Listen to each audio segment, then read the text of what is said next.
हफ्ते की शुरुआत में आप लोग ट्रेडिंग के किंग लग रहे होते हैं। सोमवार, मंगल, बुध, जुमेरात प्रॉफिट पे प्रॉफिट हो रहा होता है। फिर जुमेरात या जुमे का दिन आता है, उसी एक दिन के अंदर आपका पूरा का पूरा अकाउंट का जो बैलेंस है, जो आपने पूरे हफ्ते में जनरेट किया था, वो ज़ीरो हो जाता है। अगर ये चीज़ आपके साथ बार-बार हो रही है, यानी इस चीज़ का सर्कल बना हुआ है, तो ये इत्तेफ़ाक नहीं है। इसका नाम है पास्ट विन कॉज़। अगर इसे आसान अल्फ़ाज़ में बयान किया जाए, तो मैं इसे कहूँगा कि प्रॉफ़िट की नहूसत। अब समझते हैं कि प्रॉब्लम क्या है? ऐसा होता क्यों है हमारे साथ? जब आप लोग 2 या 3 दिन लगातार प्रॉफ़िट जनरेट कर रहे होते हो, तो हमारे दिमाग में एक फ़ेक कॉन्फिडेंस बिल्ड हो जाता है। आप लोग अपने आप को एक नाकाबिले तस्ख़ीर चीज़ समझने लगते हो। आप लोग समझते हो कि मुझे कोई चीज़ नहीं हरा सकती। मार्केट भी नहीं हरा सकती। इसी ओवर कॉन्फिडेंस के चक्कर में आप अपने लॉट साइज़ बढ़ा देते हैं और अपने रूल को भूल जाते हैं जो ट्रेडिंग के लिए आपने बिल्ड किए होते हैं। और इसी के साथ-साथ आप मज़ीद अपने ट्रेड को बढ़ा देते हैं। यानी कि पहले अगर 5 ले रहे थे तो इसके बाद आप 10 ट्रेड कर देते हैं, 15 ट्रेड कर देते हैं। ऐसी सूरत-ए-हाल में प्रॉब्लम स्ट्रैटेजी की नहीं होती,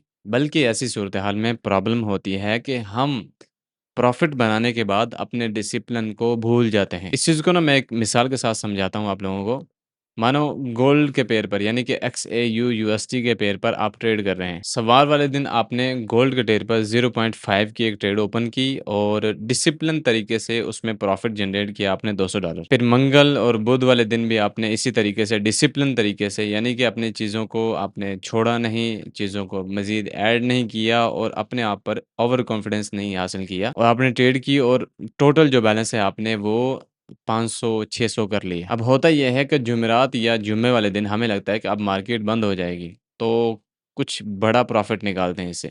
क्योंकि खुराफाती हमारा दिमाग है ना और खुराफाती आइडियाज़ भी हमारे ज़हन में आते रहते हैं। तो हम सोचते हैं कि चलो एक ही काम है हमारे पास कि थोड़ा-सा बैलेंस भी हो गया और चलें अपने लॉट साइज़ बढ़ाते हैं, आर या पार। इसी चक्कर में 2 के लॉट साइज़ ओपन कर लेते हैं और सोने पे सुहागा ये है कि या तो आपको पता होता है कि न्यूज़ आएगी और या आपको पता नहीं था कि न्यूज़ आएगी और उसी वक़्त न्यूज़ आ जाती है। आपको पता है कि बहुत शार्प गोल्ड की जो मूव हो रही है, लेकिन फिर भी आप अपनी ट्रेड को मैन्युअली तौर पर क्लोज़ नहीं करते और रीज़न ये होता है कि आपको लगता है कि ये मेरी रॉन्ग साइड पर नहीं जा सकती मार्केट और ये दोबारा रिवर्स आ जाएगी। रिज़ल्ट ये आता है कि एक ही ट्रेड में आपका पूरा का पूरा जो प्रॉफ़िट था हफ़्ते का, वो सारा चला जाता है और ऊपर से आपका जो बैलेंस होता है, जो आपने डिपॉज़िट किया होता है, उसमें से भी कुछ ना कुछ हिस्सा चला जाता है। यानी कि ओवरऑल आप हफ़्ते के एंड में लॉस में ही खड़े रह गए। अगर आप इस चीज़ को सही करना चाहते हो, तो इस चीज़ का सॉल्यूशन भी है, लेकिन उसके लिए आपको उसे फ़ॉलो करना पड़ता है। चलें मैं आपको सॉल्यूशन बता देता हूँ, आप उसे फ़ॉलो ज़रूर कीजिएगा अगर ये वाली सिचुएशन आपके साथ बनी हुई है तो। ये वाली सिचुएशन ब्रेक हो जाएगी, लेकिन उसके लिए आपको उस तरीके को डिसिप्लिन के साथ फ़ॉलो करना होगा। नंबर 1 आपने वीकली बेसिस पर यानी कि हफ़्ते का आपने प्रॉफ़िट टारगेट रखना है। जैसे ही वीकली प्रॉफ़िट टारगेट हिट हो जाए, तो आपने उस हफ्ते के लिए ट्रेडिंग को क्लोज़ कर देना है, यानी कि फिर उस अकाउंट पर आपने ट्रेड नहीं करनी। नंबर 2 लॉट साइज़ को आपने हमेशा फ़िक्स रखना है, चाहे वो आप 1 की लॉट साइज़ यूज़ कर रहे हो या 2 की लॉट साइज़ यूज़ कर रहे हो या 0.10 यूज़ कर रहे हो या 0.50 यूज़ कर रहे हो।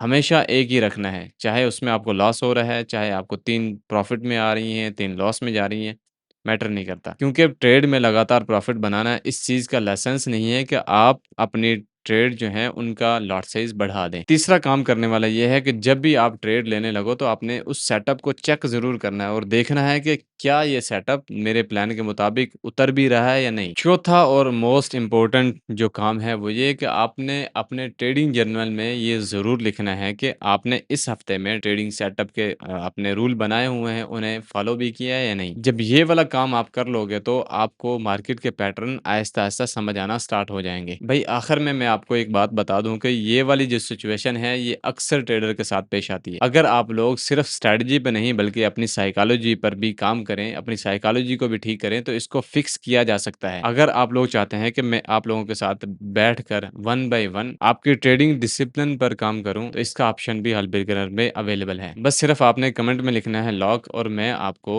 आपके कमेंट के ज़रिए से आपको डिटेल भेज दूँगा। अगर आपको ये वीडियो अच्छा लगा हो तो प्लीज़ लाइक ज़रूर कीजिएगा, अपने दोस्तों के साथ शेयर कीजिएगा और कमेंट करना ना भूलिएगा। ओके, अल्लाह हाफ़िज़।